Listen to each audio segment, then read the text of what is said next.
Good afternoon, everyone. I am going to be making a very basic chicken, rice, and green beans for my family culture video.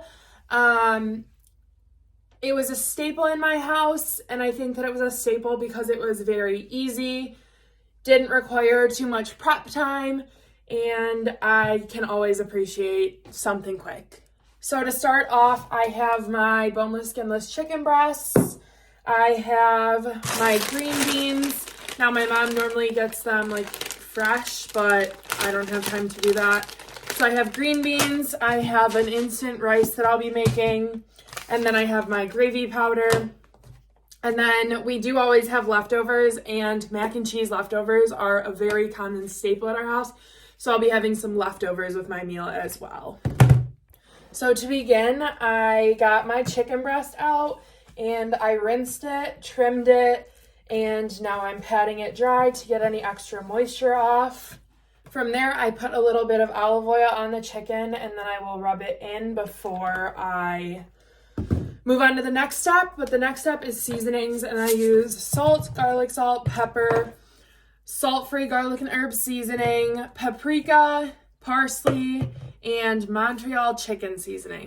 It's kind of a hodgepodge. My mom didn't used to do it this way. She used to just do salt and pepper or garlic salt and pepper, but I like to add a little extra flavor to it, so that's what I will be making my own. Okay, so I coated all sides and cracks and crevices of this chicken breast, and now I'm just gonna go in and season both sides of the chicken.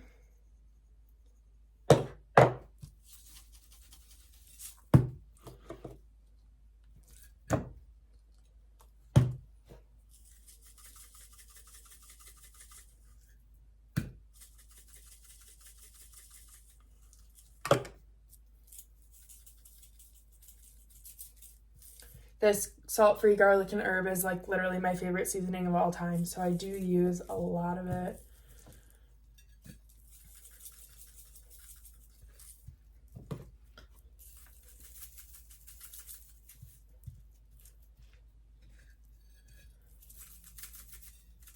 And I know that it looks like I'm wasting a lot of seasoning, but once I put it in the pan, then I scrape all of this on top of it. I think the biggest thing to realize for my family in cooking culture is that just about everything is eyeballed. We don't really have like set measurements for everything. It's kind of just whatever feels good. So I am just starting my pan, heating it up with some butter and some olive oil in it, just as a base for my chicken. And then once this heats up a little bit, then I'll be adding my chicken breast to the pan. Okay, now that that's melted a bit more, I am just going to slap my chicken breast right in the middle. And then I take all these extra seasonings and I just put them on top.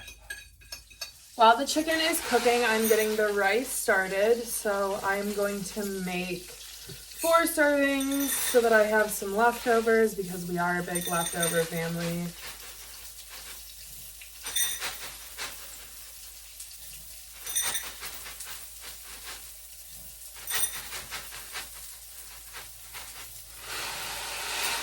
Okay, so then I just added the rice and the water to the bowl and added a chunk of butter. And now the lid goes on and it is going to cook for 9 minutes. Okay, so you're just going to flip the chicken breast and then let that keep cooking. You pour in the packet of gravy seasoning and then you slowly add cold water and mix it up. Stirred up. I'm gonna let this cook on medium heat until it boils, and then I'm gonna reduce the heat and let it simmer. And here's what it's like to cook with me. A family meal that we used to cook, it's not really cooking, but my grandma used to always have just toast with butter for breakfast, and she put us on it whenever we would go visit them, and that was because she said it was like the easiest breakfast that got her through the day and that got her through while they were super poor. And I think that's like a really good thing to discuss, but I didn't feel that was appropriate to make for a cooking video. But with making this video of a typical meal at my house, you would start with a bed of rice, and then once you have the bed of rice, I would put my chicken that I have already cooked and cut up right on top. And then once that's on top, then I would add some gravy.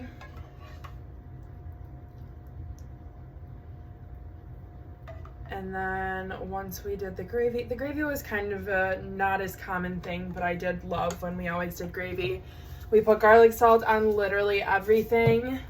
And then I have my mac and cheese leftovers that I heated up, and the green beans that I'm now going to strain and put in their own bowl. And then that is the meal. Whenever we would eat a dinner like this, we would always have water, just easiest to go down. And my mom was honestly a bit cheap and didn't really want to buy any other drinks other than water, but I'm kind of glad that she did that because it set me up for a great foundation to love water. My mom was a stay-at-home mom, and she was always looking to get as many food groups as she could through every meal. Everything is mostly fresh that we would eat at home. My parents did buy steer for meat, and we had chickens from our neighbors up north, and so we would get meat from them. Only a 3-person household. Our family was super busy all the time, and that kind of stemmed from the fact that I was like a 3 to 4 sport athlete depending on the year. My mom always wanted to cook something that was quick, easy, healthy, and the healthiness really comes from the fact that my dad has health issues, and me being an athlete, I needed something that actually could support being an athlete. Dinner was our time for a family to connect, and it allowed us to converse for like the first time of each day, where we were all able to sit down. When I was growing up, I didn't have phones until I got my first phone in 7th grade, but even now when we have dinner time at my house, it is as my dad likes to call it, a no phone zone. We turn off the TVs. I think that it allows us to actually have real personal conversation and to not be distracted by other things. And when the weather is warm enough, we always eat our lunches and dinners outside as a family. We have a back patio that we sit out on, and my mom loves the aspect of fresh air and to not be cooped up inside. And so we have always done our lunches and dinners when we're all together outside in the nice weather and just enjoying time together.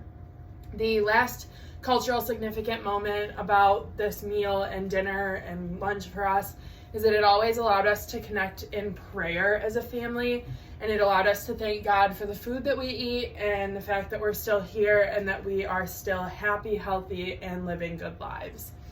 So overall, it's a pretty simple meal. I'm excited because I'm now going to have leftovers, and I think that leftovers are a very culturally significant part of my food culture. And so I'm excited for my leftovers, and I'm excited to now eat my lunch.